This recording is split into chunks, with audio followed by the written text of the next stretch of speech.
दोस्तों अस्सलाम वालेकुम। असीं तव्हांखे पंहिंजे YouTube channel Sindhi media and news company ते भली कार चऊं था।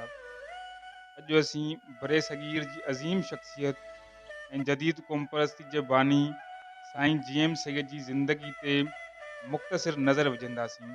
साईं जीएम सैयद जो पूरो नालो सैयद ग़ुलाम मुर्तज़ा शाह वलद सैयद मोहम्मद शाह आहे। संदसि वालिद बुज़ुर्गवार अंग्रेज़ दौर जो हिकु अरडो शख़्स ऐं ज़मींदार थी गुज़रियो आहे। संदसि जनम अॻूणे दादू ज़िले ऐं हाणोके जामशोरे ज़िले जे तारीख़ी शहर सन में 17 जनवरी 1904 ईस्वीअ में थियो। संदसि ख़ानदान काज़मी सैयदनि जे क़बीले मां सिंध जे मशहूरु मटियारी सैयदनि जे सनाई शाख सां तालुक़ु रखंदड़ आहे। साईं जीएम सैयद अञा 16 महीननि जो मस थियो त संदसि वालिद ख़ानदानी झेड़े जे करे 1 नवंबर 1905 ईस्वी ते शहीद थियो। जंहिंखां पोइ हिन नंढड़े सैयद खां सवाइ कुटुंब में को बि मर्द माण्हू न बचियो हुयो। उन्हीअ करे हिन जी संभाल टिनि पुफियुनि माउ ऐं ॾाॾी कई।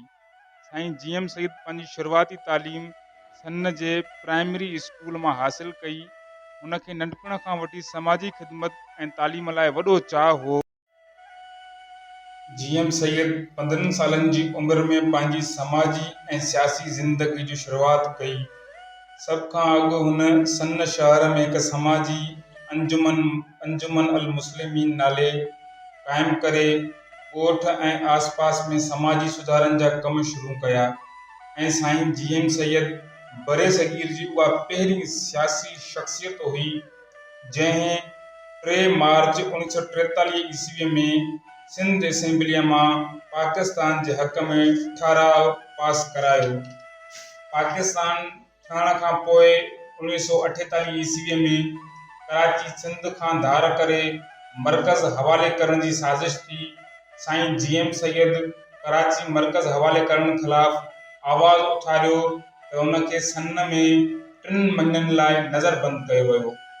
पाकिस्तान जे अंदरि सिंध ऐं सिंधी क़ौम सां मुसलसिल नाजाइज़नि जे करे साईं जीएम सैयद 18 जून 1972 ईस्वीअ ते हमख्याल सियासी ऐं क़ौमी कारकुननि खे पंहिंजे बंगले ते घुराए सैयद पार्लियामेंट्री सियासत खां बेज़ार थी जीए सिंध महाज़ नाले नई पार्टी क़ाइमु कई ऐं सिंधियुनि लाइ अलॻि वतन सिंधू देश जी आज़ादी जा बुनियाद रखिया, जंहिं लाइ हिन खे जदीद सिंधी क़ौम परस्ती जो बानी बि कोठियो वञे थो।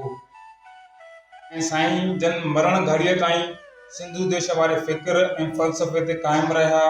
17 मार्च 1995 ईस्वीअ खां पोइ संदसि तबियत ख़राब थी वई ऐं जिन्ना अस्पताल कराचीअ में नज़रबंदीअ दौरान ज़ेरे इलाज रहियो ऐं 25 अप्रैल 1995 ईस्वीअ जो रात जो देर सां जीएम सैयद पंहिंजो दम धणी हवाले कयो।